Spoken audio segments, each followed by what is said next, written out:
Okay, so the first thing we want to do is, okay, we are going to be looking at variables. And remember last time I described what variables were.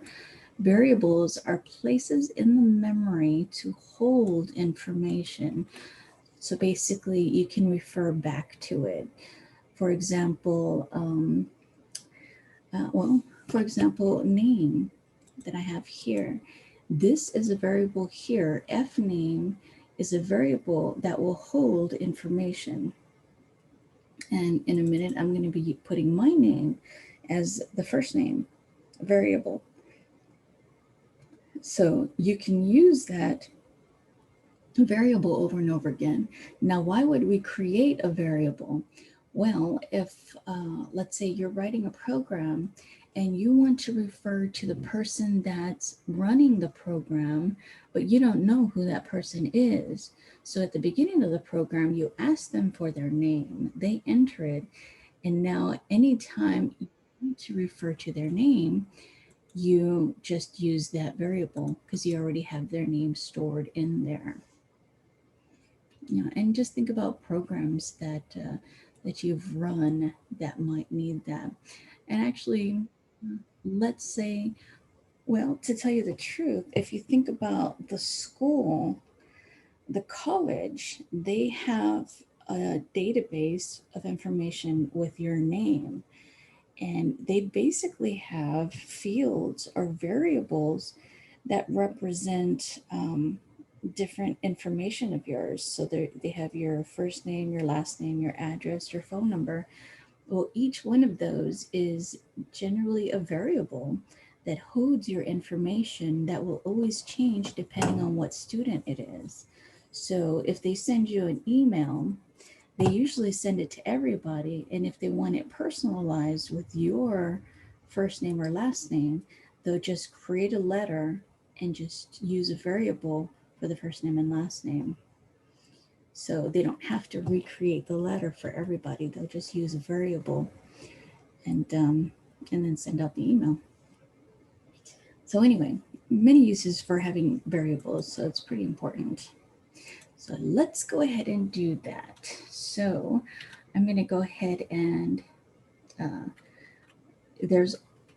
we're creating a variable here. So we're going to do set f name equals, and I'm going to put my name. Okay, so it accepted it.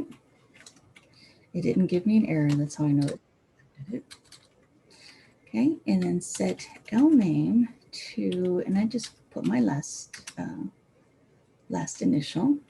So now when we do echo, and echo is to display something on the screen, also notice that there's percent signs. When I'm actually using the variables, it has to be enclosed with percent signs. Each variable, okay, and so I'm using two variables there. So now if I just left it like this, well, let's go ahead and try that. And why did that happen? Why did it just have Andrea and then just name? Well, that is because I did not put the L at the beginning. So it just displayed a variable or text really. Okay, so now I put the actual variable name and now it displayed my name. Okay, what if I wanted to add something to that? So I put is, and then username is actually a system variable that's already completed in Windows because of my login. So I press enter here, and that's my username. And you can tell because under users, it has a card on the prompt. Okay, so let's add some more to it. To the up arrow on computer, and then computer name.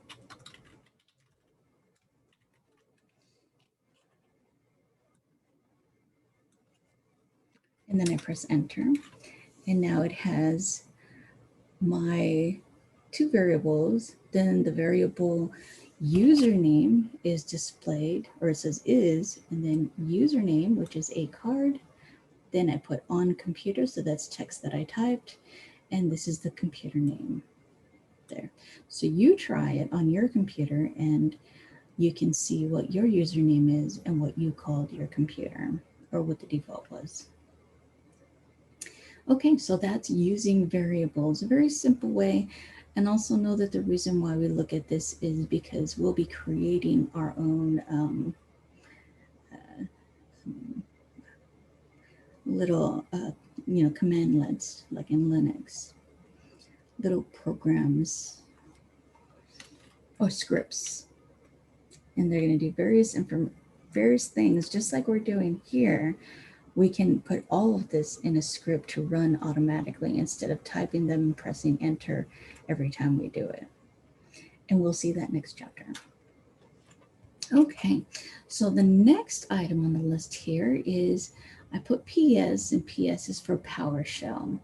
And remember, if you want to open up PowerShell, you just click on Windows on the bottom. Go ahead and expand my screen a bit. Do the Windows button on the bottom, you just type in POW, and then there it is. So I click PowerShell, and remember last time you can change any of the colors, the font, or you can even do font size if you like, and the color of the background and the text, and it's just easier to see which one's which if you have them different. So the PowerShell is blue for me, and that should be the default for you. Okay, so in PowerShell, we're going to do exactly the same thing, but we're going to use the variables the way PowerShell needs the variables. So instead of percentage signs in the front or at the beginning and at the end of the variable, all you need is the $sign at the beginning. So if I do $fname equals, and if you could spell it right, equals, and let's just put meow, and notice how it's in quotes. And we didn't have to do that in the command prompt.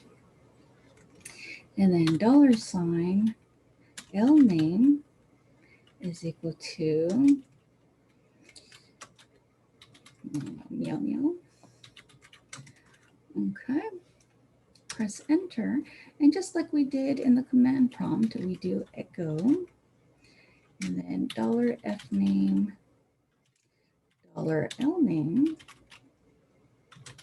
is, and again,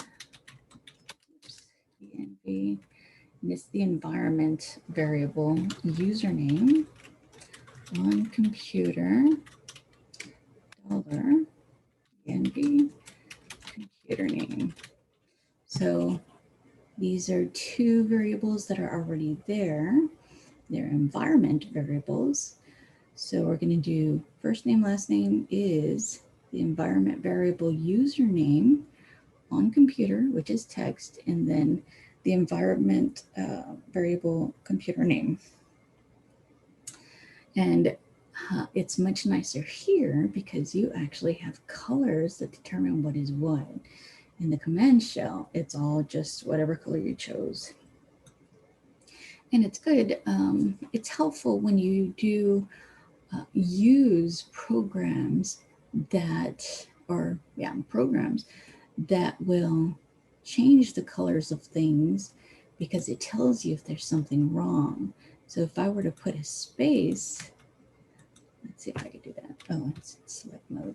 If I put a space here, well, you see that it's a different color, so you kind of know that there's going to be an error.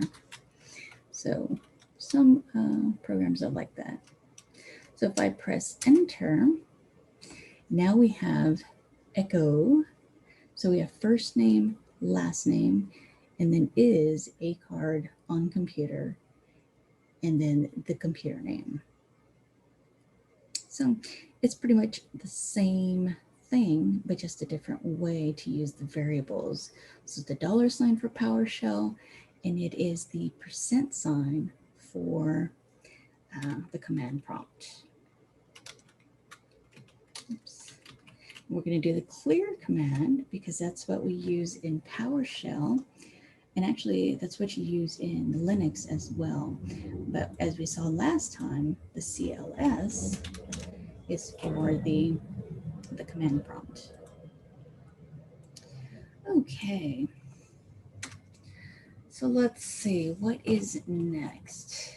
Oh, actually, I'm going to go ahead and stop recording here.